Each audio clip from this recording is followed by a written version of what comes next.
Opa lagunok, Euskaraz bizi nahi dut, hori da betiko galdera, ez? Ni zalantza ditut azken boladan, ez, honetaz, eta hau dela eta horretaz hitz egin nahi nuen, ez? Ematen dit, ni badu lagun asko gainera, ez, Euskaraz bizi nahi dut, eta oso azkeneko muturreraino eramaten dut, ez? Ematen du eredugarria direla gainera bere portaera, eta ni neurri batean miresten ditut, gainera. Badirelako ausartak, eta bueno, Euskaraz besterik ez dut egingo. Bale, oso ondo, baina niri gogora etortzen zait, orain bizi hasi garen itxialdi hau, adibidez, besteko hitz egin bar gara, ez? Edo kanpoan dagoenari begiratu barik. Edo bestela kristautasunen garaian ere, hor eremita hori bizi zirela ora itzulu batzuetan mendietan eta anakoretak lehenagokoak ere bai, ez? Eta hori bizi ziren munduari bizkarra emanda, ez? Eta baziren oso eredugarria ziren, hori bizitza perfektuak, ez? Bidas ejemplares moduan ere landu egiten ziren aspaldiko katesimetan eta horrela, ez? Baina herria beste bide batetik zijoan, ez? Eta horregatik euskaraz egin edut, euskara hutsezko zera horretan ere oso ondo dago euskaldunez betetako tokietan. Baina euskara salbatuko bada izango da hiriak eta konkistatuko ditugulako. Eta hor giroa ez dago horretarako, ez? Eta oso ondo dago berri izaten dut eskertzen dudala eta dena, egiten den ahalegina. Baina neurri handi batean bizi egin bar dugu bestelako hizkuntzekin, ez? Eta kontatuko dizuen nire kasua. Ni prest nago euskaraz egiteko eta denetarako, ez? Baina hainbat artikulu idazte dut, hainbat kontu. Eta euskaraz egiten dugunean oso mugatua dugu eta gero kritika bat etorriko da horrekin, ez? Eta etxaigu beste esparru hori irekitzen. Oso ondo dago adibidez gu euskaldunekin edo euskaltzalekin ere harremana baldin badugu, baina kanpoan dagoen beste hori guztia ez dugu erakarriko gurera, ez? Orduan etorkizuneko eskasa izango dugu. Horretara ninduan ere, euskaldunak izan bagarela, ez? Eta militanta, niri gertatzen zait, egunerokoan gertatzen zait, ez dakit, beste batzuek sorte gehiago izango dute. Baina nik artikulu batzuk edatzen ditut, ez? Antropologiaren ingurukoak, edo euskal kulturaren zerak, eta ikusten ditut, irakurketak eta orain neurtu egiten dira, gaur egun, lehen ez, baina orain neurtu egiten dira, ez? Eta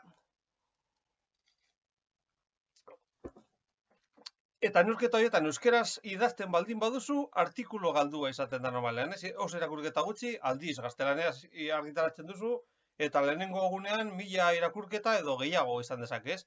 Orduan, zu militante basara edo horren barruan espasaude normala da gaztelanera jotzea.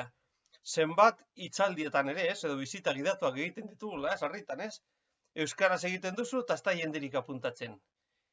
Gaztelaniaz egiten duzu eta orduan 20-30 euskaldun agertzen dira, ez da nola ez dituzue euskaraz antolatzen, euskaraz dagoenean etxarelako apuntatzen. Sare sozialetan eta ni batez ere Facebooken ibiltzen naiz, ez? 5.000 lagun ditut, 12 inguru falta zait horretara iristeko, 5.000 lagun. Hoiekin euskeraz egiten dut, horrela jarraikortasun batekin, 20 bat pertsonarekin. Eta jarraian, horrela eta modu militantean esan genezakena, izango dira dozen ardi bat. Ez da normala eta ez doa proportzioan. Are gehiago, Facebooken badakizue gustatzen zait bat ematen duzuenean berri zigotzen dela gora, edo bestela galdu egiten da artikulu, ez? Karo, batzuetan euskaraz argitaratzen baduzu, oso gustatzen gutxi dago eta orduan galdu egiten da, ez? Bietara idazten baduzu ere, zalantzak egoten dira, edo bi artikulu batzuetan, ez? Bi post desberdin, euskarazkoa galdu egiten da, eta egindako ahalegina galtzen duzu.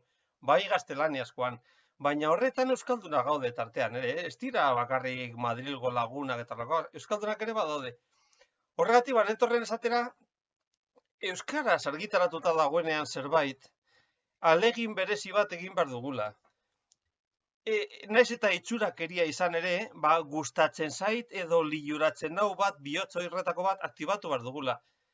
Fingir un orgasmo, como se ha hecho toda la vida, ez? Hori historikoa da, hori ere egin behar dugu gurean, bestela galdu egiten da, eta gaur egungo irakurketetan, eta horrela, edo enpresek webetako edukia neurtzen dituztela, ikusiko dute euskaraz egitearen aleginak ez duela esertarako balio. Ez duela esertarako balio, eta hori zenbaketan ere ikusten da, Bideo bat argitaratu nuen YouTubeen lehengo gunean euskaraz, eta lehenengo gunean ikustaldi bat, eta lagun euskaldunak, Facebooken eta zabaldu nuela, asko, ikustaldi bat, ondoko egunerako 40, gaztelaniaz egiten duzu, eta 100 batzu ditu, ez? Eta tartean gehienak euskaldunak, baina euskaraz denean ez dugu aktibatzen.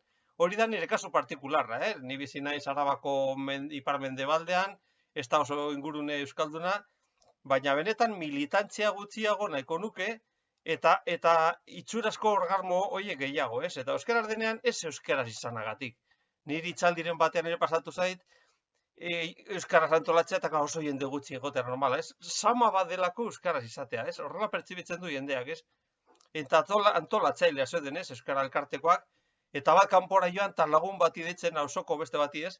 Etorri, itxaldea dugula ez dagoela jenderik, eta eske euskaraz da, Euskara etorri behar duzu.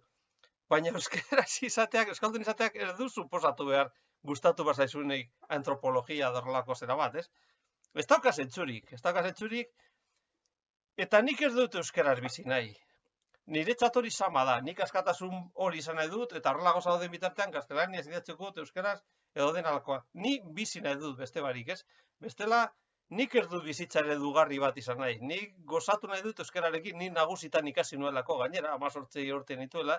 Horrela ikasi nuen orduan, niretzat placer bidea besterik ez da euskaraz, ez? Sama denean, edo zigorra denean, edo arrangura hori, edo bizi ezin egon hori denean, ez zait interesatzen. Eta euskaraz idazteko, antolatzeko, edo orain dela gutxi Gasteizen, ikastaro bat eman nuen udalak antolatua, euskal kulturari buruzko 10 eguneko ikastaro bat, ez?